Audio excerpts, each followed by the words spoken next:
बहुत प्रसन्नता हो रही है। गणतंत्र दिवस की पूर्व संध्या पर मैं आप सबको हार्दिक बधाई देती हूँ। आज से 75 वर्ष पहले 26 जनवरी के दिन ही भारत गणराज्य का आधार ग्रंथ यानी भारत का संविधान लागू हुआ था। लगभग 3 वर्ष के विचार विमर्श के बाद संविधान सभा ने 26 नवंबर 1949 के दिन संविधान को अंगीकृत किया था। इसी उपलक्ष्य में 26 नवंबर का दिन वर्ष 2015 से संविधान दिवस के रूप में मनाया जाता है।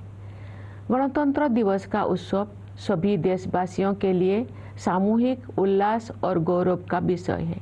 ये कहा जा सकता है कि किसी राष्ट्र के इतिहास में 75 साल का समय पलक झपकने जैसा होता है, लेकिन मेरी विचार से भारत के पिछले 75 वर्ष के संदर्भ में ऐसे बिल्कुल नहीं कहा जा सकता है।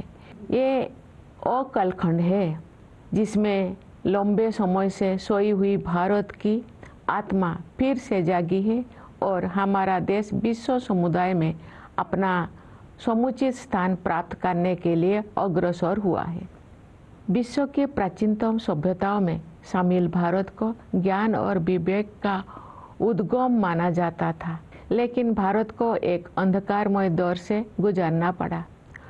औपनिवेशिक शासन में अमानवीय शोषण के कारण देश में घोर गरीबी व्याप्त हो गई।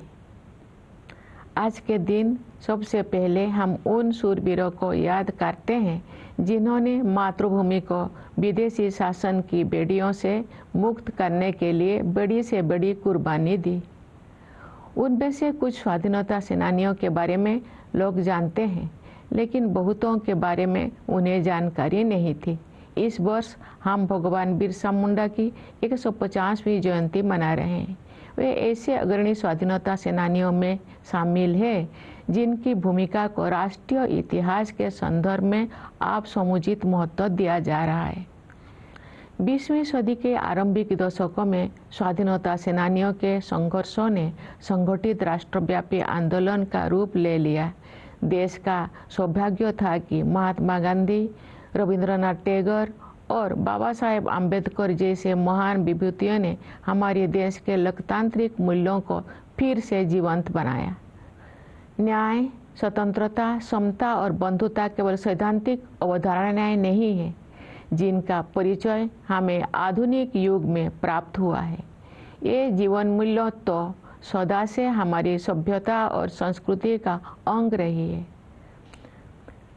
नव स्वाधीन भारत के संविधान और गणराज्य के भविष्य को लेकर जो आलोचक संदेह व्यक्त करते थे, उन लोगों को इन्हीं जीवन मूल्यों के बल पर पूरी तरह से गलत सिद्ध किया जा सका। भारत के गणतांत्रिक मूल्यों का प्रतिबिंब हमारी संविधान सभा की संरचना में भी दिखाई देता है। उस सभा में देश के सभी हिस्सों और सभी समुदायों का प्रतिनिधित्व था।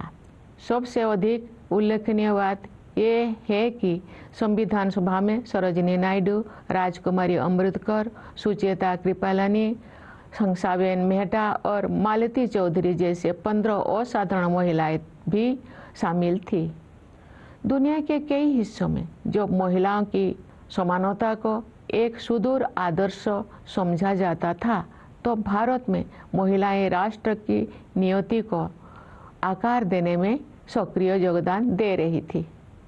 हमारा संविधान एक जीवंत दस्तावेज इसीलिए बन पाया है क्योंकि नागरिकों की निष्ठा सदियों से हमारी नैतिकता परक जीवन दृष्टि का प्रमुख तत्व रही है। हमारा संविधान भारतवासियों के रूप में हमारी सामूहिक अस्मिता का मूल आधार है, जो हमें एक परिवार की तरह एकता के सूत्र में पिरोता है।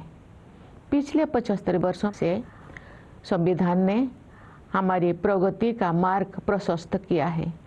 आज के दिन हम संविधान सभा के प्रारूप समिति के अध्यक्ष डॉक्टर भीमराव अंबेडकर, सभा के अन्य प्रतिष्ठित सदस्यों, संविधान के निर्माण से जुड़े विभिन्न अधिकारियों और ऐसे अन्य लोगों के प्रति अपनी कृतज्ञता व्यक्त करते हैं जिनके कठिन परिश्रमों के फलस्वरूप हमें ये विलक्षण ग्रंथ प्राप्त हुआ।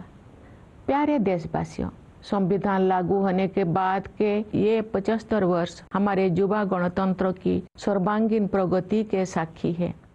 स्वाधीनता के समय और उसके बाद भी देश के बड़े हिस्सों में घोर गरीबी और भूखमरी की स्थिति बनी हुई थी, लेकिन हमारा आत्मविश्वास कभी डिगा नहीं।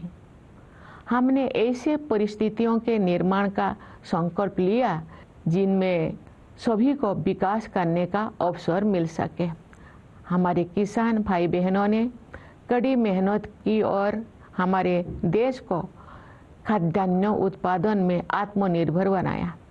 हमारे मजदूर भाई बहनों ने अथक परिश्रम करके हमारा इंफ्रास्ट्रक्चर और मैन्युफैक्चरिंग सेक्टर का कायाकल्प कर दिया।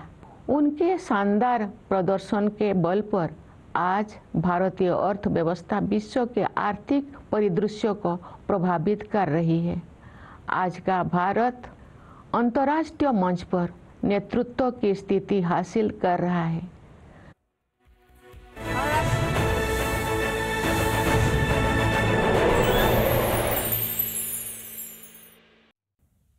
নানা ধরনের কন্টেন্ট দেখার জন্য লাইক করুন, শেয়ার করুন আমাদের ফেসবুক পেজ, সাবস্ক্রাইব করুন আমাদের ইউটিউব চ্যানেল।